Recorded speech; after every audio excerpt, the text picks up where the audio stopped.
Alright, what's going on everybody? This is Alex once again with another EOT Newsflash limited set review. Hour of Devastation went fully spoiler live this morning, and I've been dissecting it over the past couple of hours, kind of getting my initial thoughts on things and giving everything a subjective rating.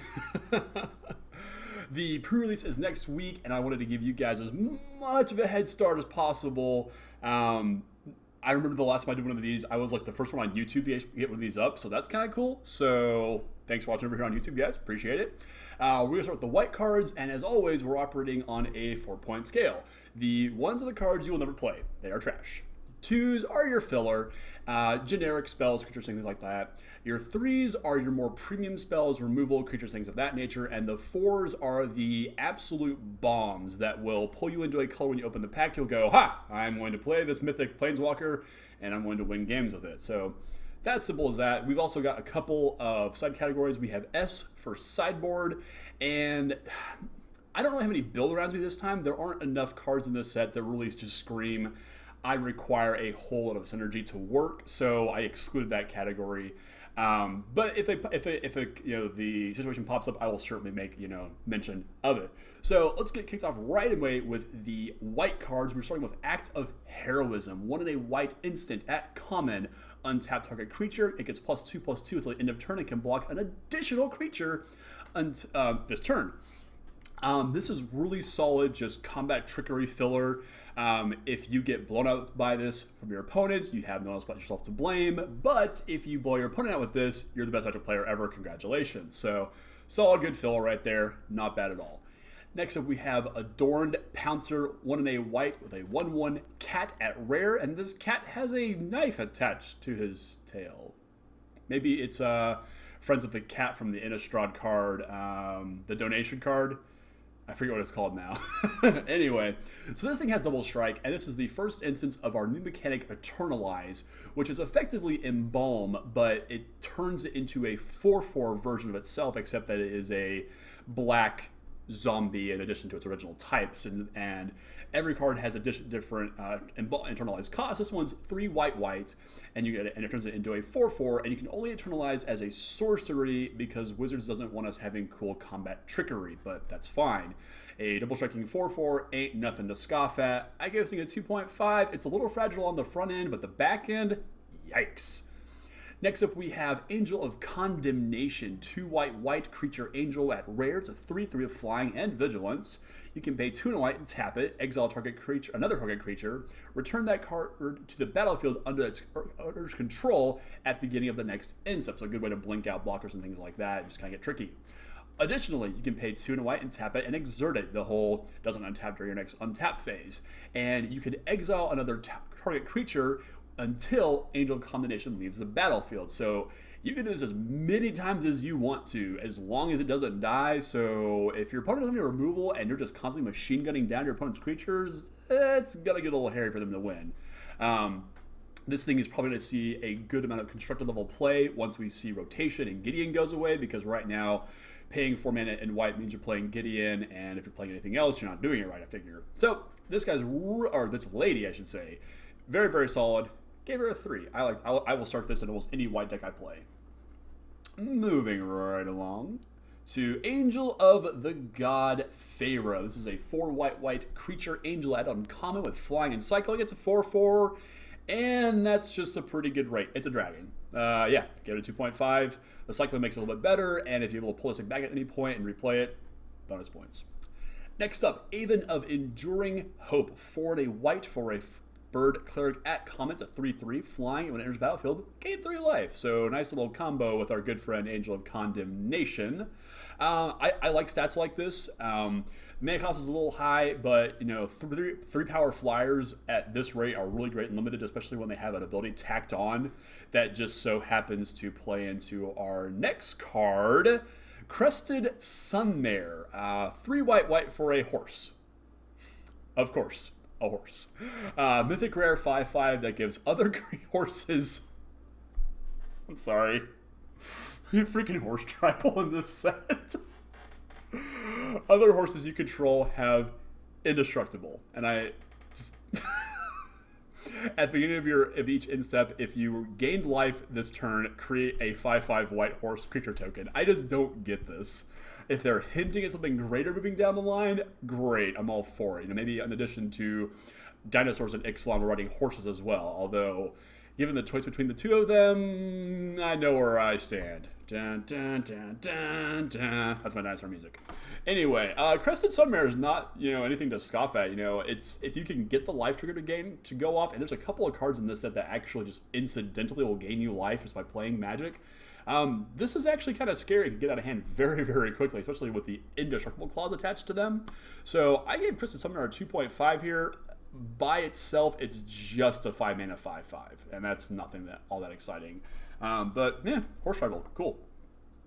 Moving right along, we are on to Dauntless Aven. It's a 2 white creature, bird warrior at common, flying. When it attacks, untap target creature you control. I like pseudo-vigilance abilities like this. I think this is really, really cool. Especially if you've got creatures that you exerted. See, combo. There we go. I gave Aven here a 2.5. Good stats for the mana cost with a flyer and that upside ability on there. Really solid playable here. I like this a lot.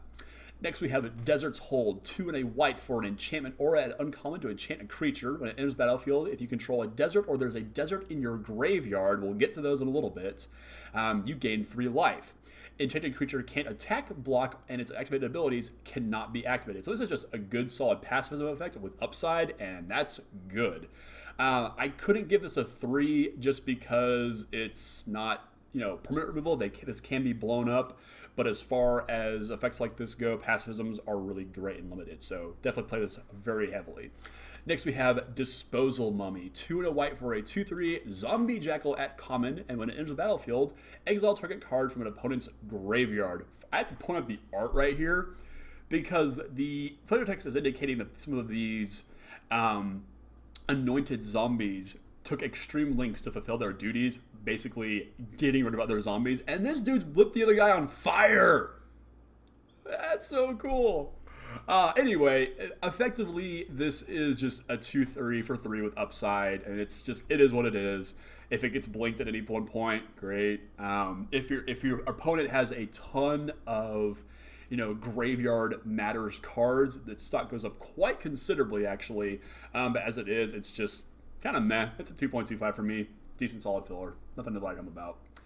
Next, we've got Giroux. Somebody with eyes open. 3 white for a legendary creature, human warrior, 4/3 vigilance, and when it enters the battlefield, you may search your library for a planeswalker card. Reveal it.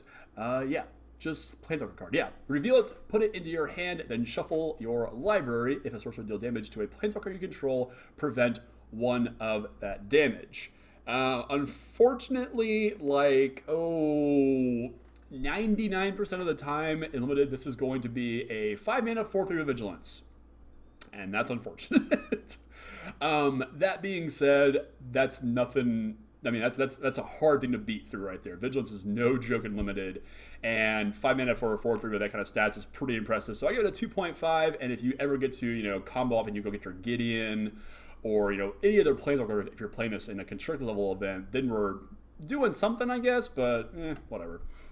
Next we have Giroux. Somebody pronounce his name for me, please. That's all I'm asking for. His Renunciation. 1 white for an instant common. Tap up to 2 target creatures, and it cycles for a white. I really like tap effects like this. Feeling of Dread is probably one of my favorite Magic cards of all time, back from Old Innistrad block. A fantastic card. And this is very much in the same vein. And if you don't have any creatures to tap down, you just draw a card off it. So that's pretty freaking cool. I give it a 2.25. Don't lean too heavily on tap effects like this unless they're in blue, and don't let them untap during their untap step. But this is a really cool card, and I like this a lot. Very, very good solid filler here. Next we have Dutiful Servants. It's a 3 white for a 2/5 creature zombie at common. Yep, that's it. 2.25, it's generic filler. It's a decently sized body if you're going to be playing a more controlling style deck, but other than that, it's just kind of underwhelming. Next, Gideons Defeat. I really like this cycle, and the artwork on these is just killer. For a single white mana, you get an instant and uncommon that exiles target white creature that's attacking or blocking, and if it was a Gideon Planeswalker, which will happen like 99% of the time, or 99, it will not happen 99% of the time, you gain 5 life. This actually falls in the sideboard category. If you are playing against an opponent who is a heavy white base deck, absolutely play this. But the cycle of these is not actually main deckable in my opinion, unless we are talking about draft and a very clear color becomes the apparent strongest color in the format. At that point, then you can possibly make an argument for some of these cards, but until we see the actual draft format, currently red-white aggro is one of the better draft archetypes, which makes me want to possibly main deck this in draft, but I need to see the full format as it fleshes itself out. So as it stands, sideboard it, bring it in when you need to. Enough said. Next we have God Pharaoh's Faithful. 1 white gets you a 0/4 human wizard that lets you gain a life whenever you cast a blue, black, or red spell. Not bad. Gave this a 2.25. Again, it's just generic filler. If you're in white, blue, white, black, white, red, it'll gain you some life. But again, I wouldn't, really lean on this, but it's, a neat little effect for a more mid-rangey control style deck, which typically you do fall into, especially if you're playing limited. And I always fall back on this, and your experience may vary, your mileage may vary with the statement. There is a point where I think you can gain enough life in a game of limited, specifically in sealed, possibly not draft because of just how aggressive decks can be. There is a point where you gain enough life to actually put the game out of your opponent's reach. So, something to think about. Next, we have the Hour cycle. This is Hour of Revelation. This is 3 and 3 white mana. Woof, that's a rough cost right there. And it destroys all non-land permanents, and it costs 3 generic mana less if there are 10 or more non-land permanents on the battlefield. So, artifacts, enchantments, creatures, planeswalkers, whatever. It's going to destroy everything. I don't... this is definitely playable. At 6 mana, this is, I should have board wipe. Planetary Cleansing was playable limited. It's all a bit of a standard play as well. This is doable, I think. And if you just need a massive reset button, this could be the way to do it. So I would first pick this, honestly. I give it a 3. Just board wipes in general are incredibly powerful. So definitely keep that in mind whenever you're playing in your limited events. Next up, we've got Mummy Paramount. 1 and a white for a zombie 2/2. When another zombie enters the battlefield under your control, it gets +1/+1 until the end of turn. Bears with upside are always playable. I gave this a 2.25 for just being good filler. Next, we've got Oketra's Avenger. 1 and a white for a human warrior creature at common. 3/1, and you may exert it when it attacks, and if you do, prevent all combat damage that will be dealt to it this turn. So with a fragile body like a 1 toughness creature, to be able to just go into the fray and not have any fear of getting killed, that's not bad, I don't think. Especially with all the sweet untap effects that are in this set. I think that's a really cool way to kind of get around this. Again, good solid filler, 2.25 for me. Next up, this is a good point. This is what I'm talking about here, guys. Oketra's Last Mercy. This is another part of another cycle in all the colors here. 1 white for a sorcery at rare, and your life total becomes equal to your starting life total. Lands you control don't untap during your next untap step. All of the cycle does that untap clause. This is what I'm talking about here. For if you go from 2 to 20, that's insane. That's insane. I mean, I have managed to fight through, I forget the angel that did it in M15, I believe, that basically reset your life total. I fought through 2 of those in a limited game and got there, which was great. But yeah, definitely, be aware this card exists and make sure that your deck can go that extra 15 life if need be. This will see constructed play. I can almost guarantee it. This is potentially modern level playable, and I really like this card as it is. I really like this a lot. I give it a 3 just for how powerful this effective, late game, play it and just pass with some removal spells up. Super insane card. Really, really cool. Next up we have Overwhelming Splendor. 6 white for an enchantment or a curse. I believe this is our first white curse, actually. That's kind of neat. Enchants a player. Creatures enchanted player controls lose all abilities and have base power and toughness 1/1. An enchanted player can't activate abilities that aren't mana abilities or loyalty abilities. So that's pretty insane, actually. It's humility, one-sided, and if you can cast this, power to you. If you have like a green-white ramp deck, power to you. Or just the most durably of control decks, power to you. But as it stands, this gets a big fat 1 for me. Just don't touch this. 8 mana is a lot to cast limited, and you will never get there in time to have this effect really matter. 99% of the time. Next up, we have Sandblast, a returning favorite from Fate Reforged. I like this card a lot. It's a 2 and a white instant at common that deals 5 damage to target creature that is attacking or blocking. This will kill most things in this format. There are a couple of damage-based removal spells in this format that actually will kill just about everything, but I believe there are 2 green creatures that outclass it on just base power and stuff. There's a couple of star creatures, but this will kill everything in this format, barring any combat tricks, and that's really cool. 2.5 for me. Excellent removal spell in white. Dig it, draft it, play it in limited. Cool. Next, we have Saving Grace, 1 and a white enchantment aura at uncommon that has flash, and it enchants a creature you control. And when it enters the battlefield, all damage that would be dealt to you and permanents you control this turn are dealt to the enchanted creature instead, and that enchanted creature gets +0/+3. So there is a scenario where you are about to take lethal damage, but you've got him on the backswing, and you flash this in, and you save your life, and you kill him on the backswing, which is probably what they were thinking of when they built this card. It's an insane card for limited. If this works, and it does what it's supposed to do, and works in your favor, wow. So cool here. Problem being if they kill the creature, or if they bounce it, or, anything goes wrong. As it stands, though, 2.25 for me, like, this isn't a bad combat trick at all. Especially if you can maybe block and take out some other creatures. I don't know. Pretty good, solid playable here. 2.25 for me, like I said. It's solid filler at best. Next up, we've got Solemnity, the card that has got everybody from standard players to legacy players all up in a tizzy. 2 and a white enchantment that reads, players cannot get counters. Counters can't be put on artifacts, creatures, enchantments, or lands. So, this is anti-affinity hate. This is this is good for your Dark Depths players and Legacy. So this card does a lot of really interesting things. Unfortunately for limited, it is a little bit situational. So if you're playing against an opponent who has a lot of counter manipulation that takes advantage of it, like the black-green decks that give the creatures extra abilities for having counters on them, specifically -1/-1 counters, then you can make an argument for this, but as it stands, it's pretty much just for the sideboard. But this will see play in other formats, and it will be quite powerful, I think. Next, we have the Solitary Camel. He's the only one of his kind. 2 and a white for a camel. It's a 3/2. If you control a desert or have a desert in your graveyard, it has lifelink. I, for one, am all in on Camel Beatdown. Done deal.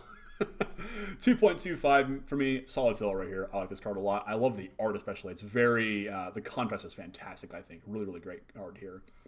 Next we have Steadfast Sentinel. 3 and a white for a human cleric at common, 2/3 with vigilance, and eternalize for 4 white. So you get a 4/4 version out of the graveyard. Again, this is just, good solid filler. Vigilance is a big deal on this thing. The mana cost is a little bit higher than I'd like for it to be as a 2/3, but the Vigilance and the Eternalize gives you some reach on this thing, which makes me like it a lot better. I give it a 2.5. This is probably one of the better white commons, but still pretty good, I think, a lot. Next up, we've got Steward of Solidarity. This is a 1 and a white human warrior uncommon, and it's a 2/2, so it's already a bear. I'm already impressed.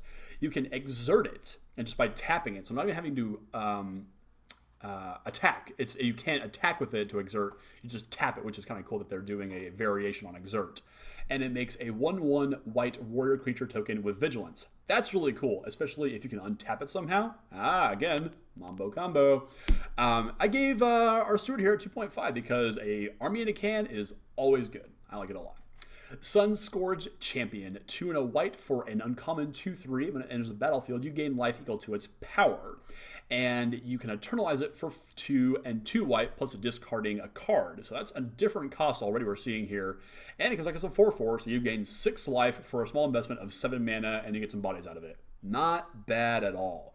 2.5 for me, mostly because there are a lot of cards that synergize with the when you discard or when you cycle mechanic. So this has some upside with other cards that might be in your limited deck. So I like this card a lot. Next up, we have Unconventional Tactics. This is dumb. The zombies are walking off a platform and are levitating. And they're like doing this marching number, and it's just kind of weird, honestly. 2 and a white for a sorcery at uncommon, gives target creature +3/+3, and it gives flying until the end of turn. Whenever a zombie enters the battlefield under your control, you can pay a white and return it from your graveyard to your hand. So, flying zombie tribal. Cool. All right. Let's go on to our last white card here. This is Vizier of Truth. 3 and a white gets you a human cleric at uncommon. It's a 3/2, and when you may exert it as it attacks. And whenever you exert a creature, you may tap target creature an opponent controls. This is huge. This is a key player in the red-white aggro deck that we saw kind of emerge from Amonkhet Draft Unlimited. If you can assemble like a massive board presence of just little dudes and then play the Vizier here and just swing in and just like, all right, and with all of your like exert guys, whether they have a bonus, a boost of some kind, or they menace or whatever, this can't block this turn, you will kill somebody when this thing attacks. And that's insane. 2.5 for me. I quite like this. So we're doing good on time, so I'm actually going to go ahead and jump right to the blue cards. So we're just going to keep trucking along. We're going to switch it over. Boom. I love the internet sometimes. Everything's just right at my fingertips. So let me scroll over to my rating guide. There we go. Aerial Guide is up first. It's our first blue card. 2 and a blue gets you, and we're going to actually have to change the title real quick. Uh-oh. There we go. Doing it live. White and blue cards. Making changes on the fly, people. Dig it. All right. Post-production, guys. Post-production. All right. Anyway. So, Aerial Guide. 2 and a blue gets you a Drake at uncommon as flying. It's a 2/2. Whenever it attacks, another attacking target creature, I should say, gains flying until the end of turn. Again, I like these, bestowing creatures that we saw the one in white that gives vigilance. So guys, or pseudo vigilance, I should say. I like this a lot. Again, 3 mana, 2/2 flyers are always good in my book. 2.5 for me. Insane card. Next we have Avon Reed Stalker. 3 and a blue for a 2/3 bird warrior with flash and flying. That's just good generic filler right there. 2.25 for me. Moving on. Champion of Wits is next. 2 and a blue gets you a 2/1 Naga Wizard at rare. When it enters the battlefield, you may draw cards equal to its power, and if you do, discard 2 cards. You can then eternalize it for 5 blue. That's a steep cost to pay. Man, this thing's rough. I give it a 2.25 just because it is a massive investment of mana. That is 10 mana for 6 power to effectively draw 4 cards and discard 2. That is a massive cost across a couple of turns, so I'm not really high on this guy. Champion of Wits gets a 2.25 for me. It's just not that impressive. Now, a card that actually is quite impressive and I think might see possibly some eternal play, maybe modern, who knows. We have Countervailing Winds, 2 and a blue for an instant at common. Counter target spell unless its controller pays 1 for each card in your graveyard. You guys know Logic Knot, right? This is a better logic knot, and that is super cool. It also has cycling, and that's awesome. Now, the only downside is that playing counterspells is kind of not a good idea in Limited, so, don't do that.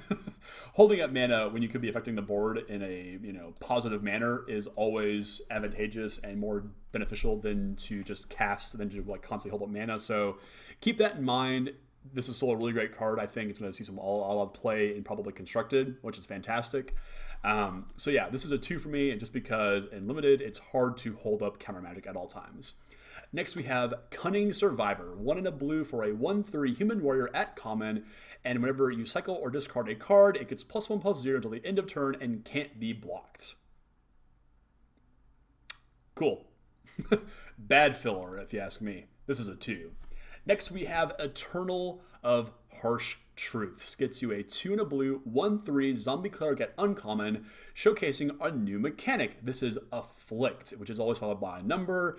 Usually we've seen 2s, 3s, and 4s, I think is the highest we've seen so far. Whenever this creature becomes blocked, defending player loses X life. So in this case, it's going to lose 2 life.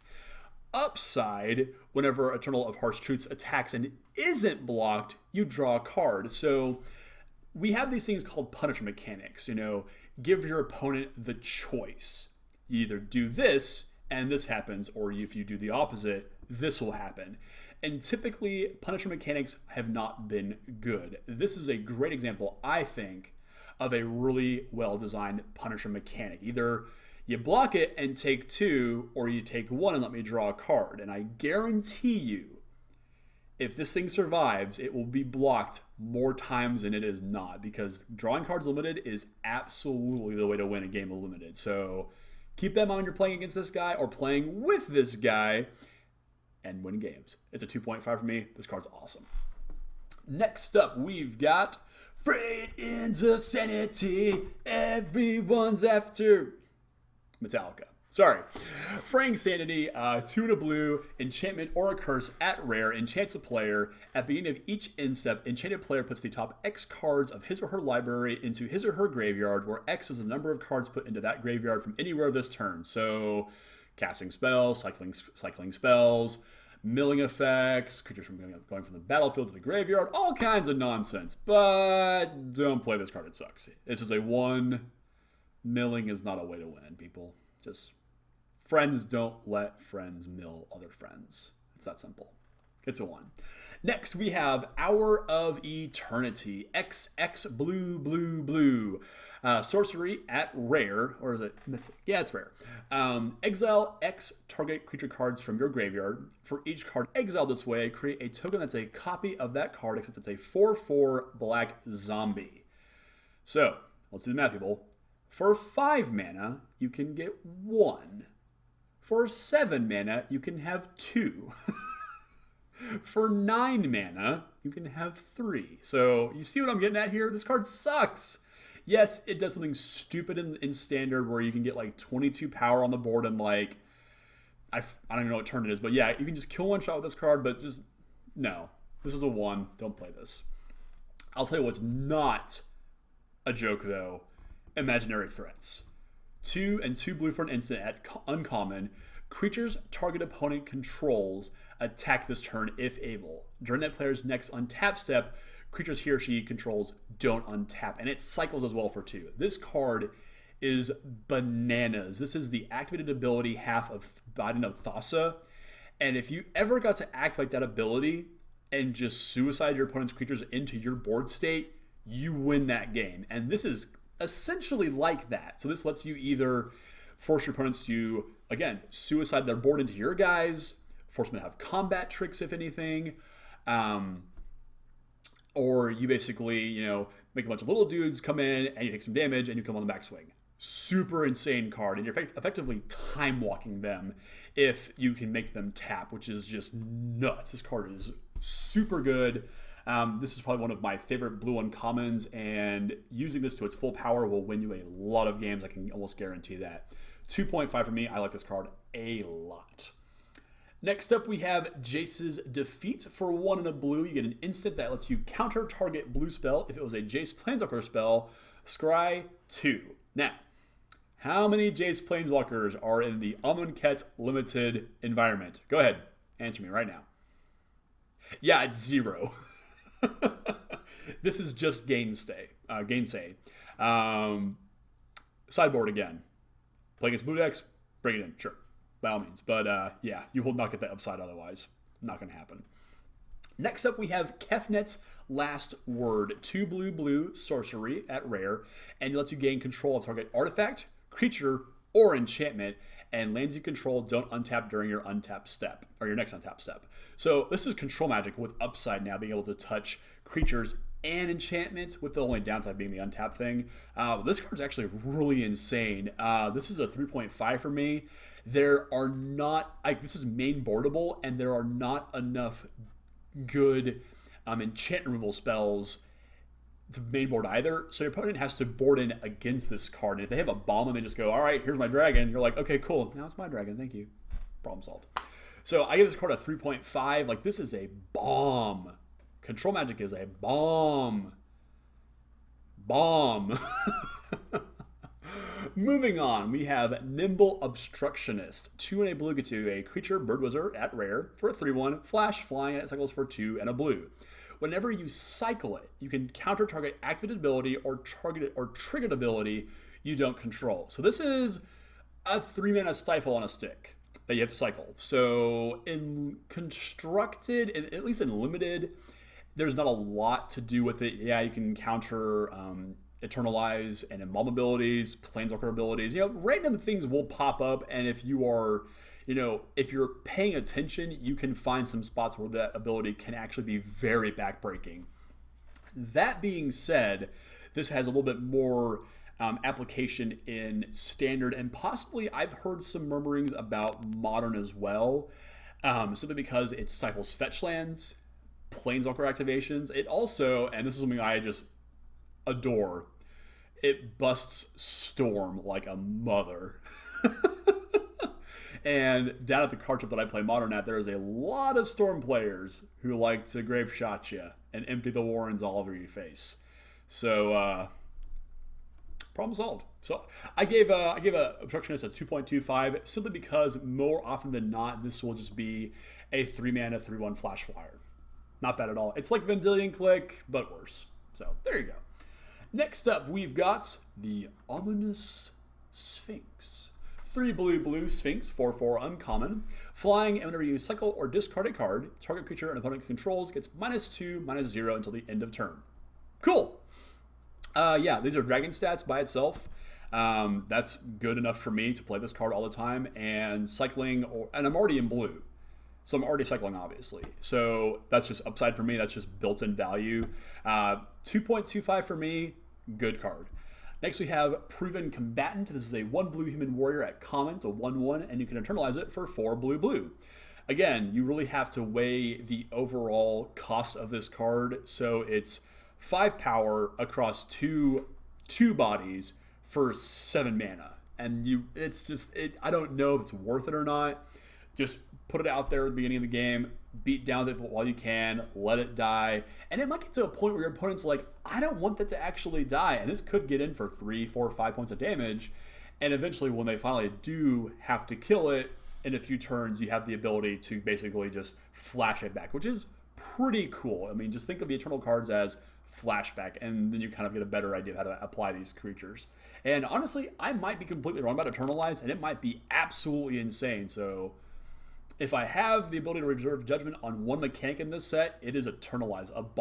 Embalm was insane in standalone Amonkhet Limited, and I think Eternalize might be a little bit better. So we'll see. As it stands though, this thing's a 2. Just 1/1s for 1. Meh. This is no Slitherblade.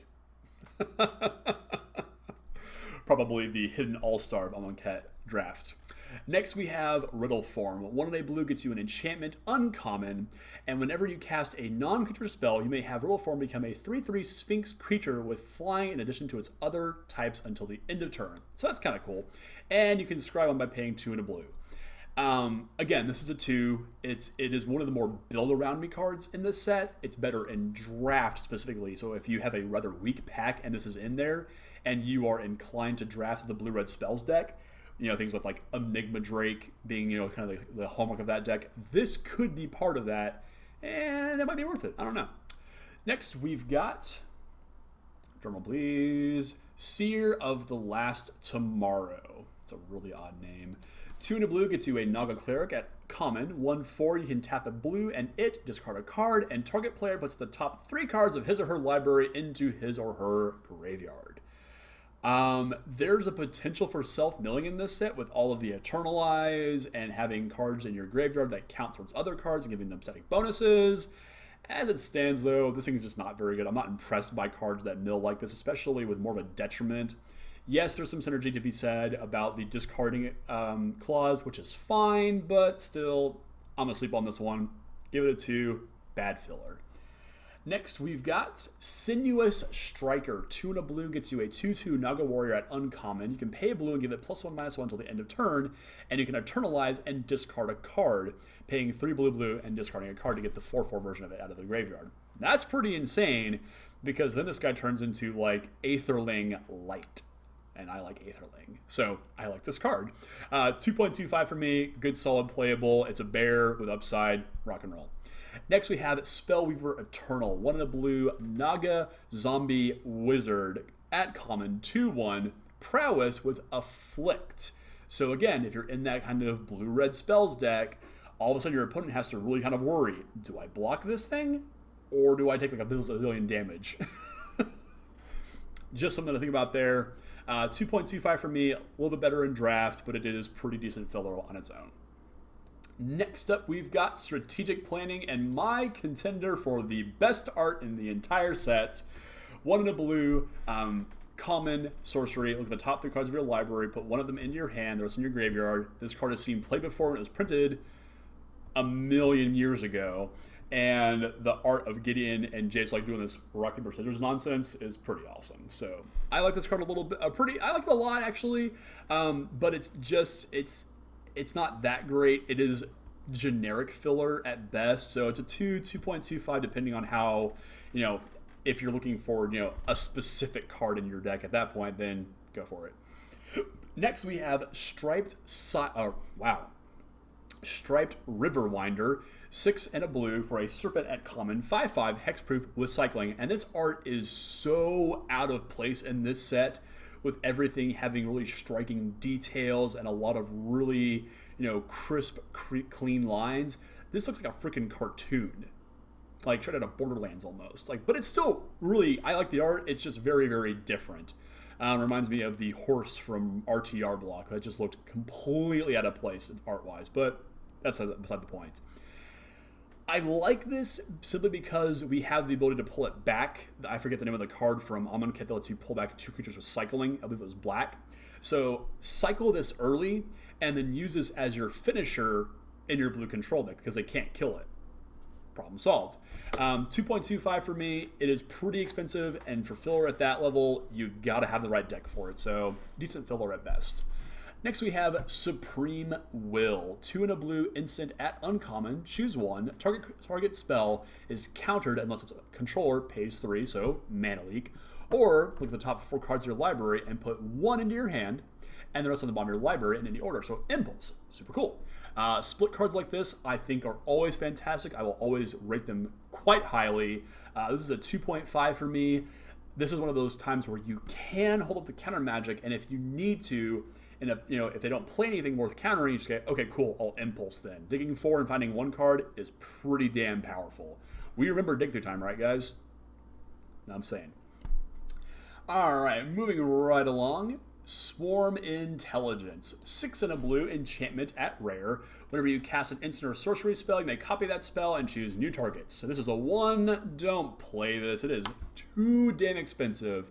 And by the time that you have cast all of your spells and gotten to resolve this, you're out of gas probably for any decent effect out of this. Leave it in the box.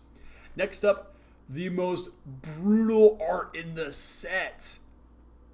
Tragic Lesson, 2 in a blue, instant, common, draw 2 cards, and then discard a card unless you return a land you control to your hand, which is not the worst thing to do in the world, especially if you like the cycling lands. Cool.